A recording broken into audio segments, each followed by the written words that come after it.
Hy's almagtig en tog genadig, en niemand ken sy planne nie. Hy doen wat hy beloof, hy is heilig, al die eer aan hom. Hy is groot, groter as die hemelruim. Hy bied skuilings vir jou en my, onbeperk, hy is soewerein. By hom is niks onmoontlik nie. 'n nuwe lewe. Hallo julle, dis nou weer die tweede Vrydag hier in die nuwe jaar. Ons is hier by 'n plek met die naam van Riedakkies, hier op die Woolsley Woesterpad. Dit is hier so by die Beinskloof afgaan, jy draai regs.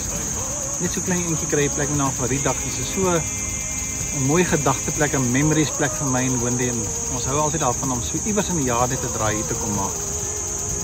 Ons het verlede week met julle gesels oor die gedagte dat ons nader in die Here moet beweeg in hierdie onseker tyd wat voorlê vir 2026, veral hier in die begin. Is daar maar baie onsekerhede en 'n mens beplan nog eintlik nog baie beplanning. Het ons nou die voorreg om weer te kyk na die woord van die Here en sê, hoe beplan ons nou vir hierdie jaar wat voorlê? Die gedagte wat met my vassteek is dat ons moet nader in die Here staan. En daarom het ek nog gedink om vir die volgende 3 weke nog 'n bietjie stil te staan by hierdie onderwerp van om nader in die Here te wees.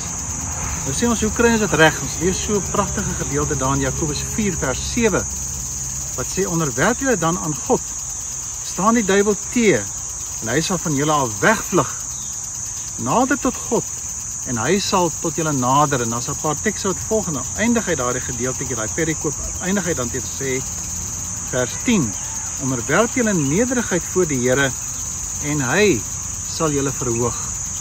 Wat 'n wonderlike belofte in die woord van die Here.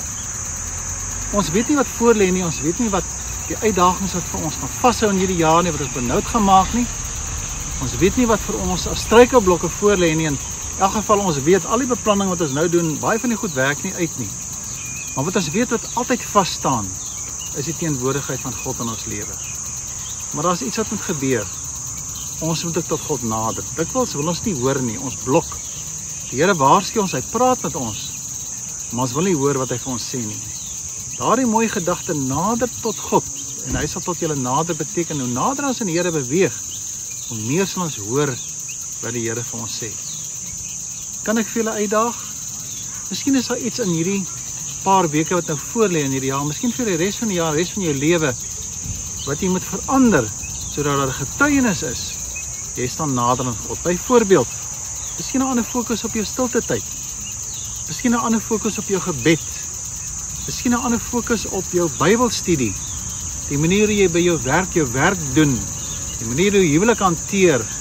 Hoe jy daar tussen ander mense beweeg, moontlik by die gemeente ook, dat hy iets anders by jou sal uitstaan te sê, hierdie man en vrou en jong mens, lyk vir my hulle lewe naby aan die Here. Want as die benoudheid kom, is hulle nie vreesbevange nie.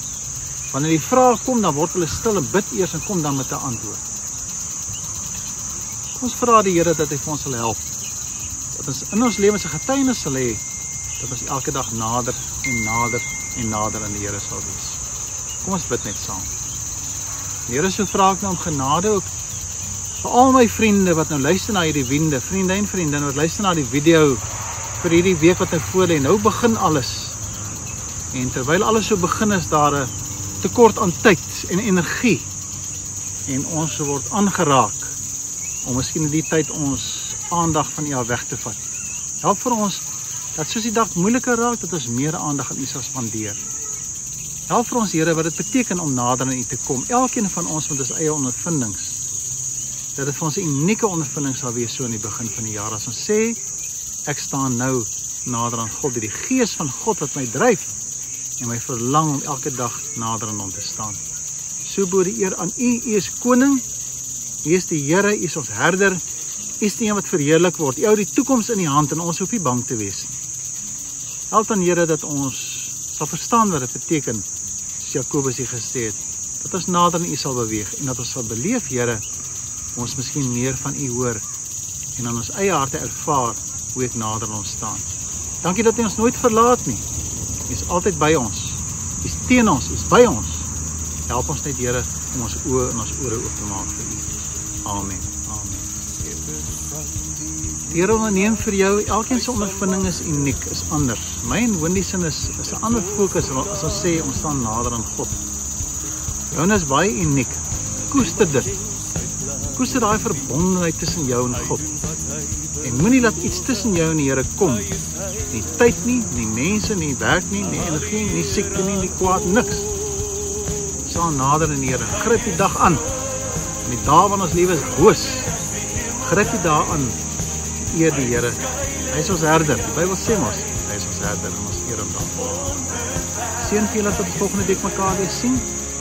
Wees veilig, wees lief vir die Here, want ons weet ons hy is lief vir ons. Die Here onderneem. Totsiens. Totsiens. Aan die kruis gesterf vir elkeen. Niemand kan sy planne keer. By hom is niks onmoontlik nie. Oh, oh, oh, oh.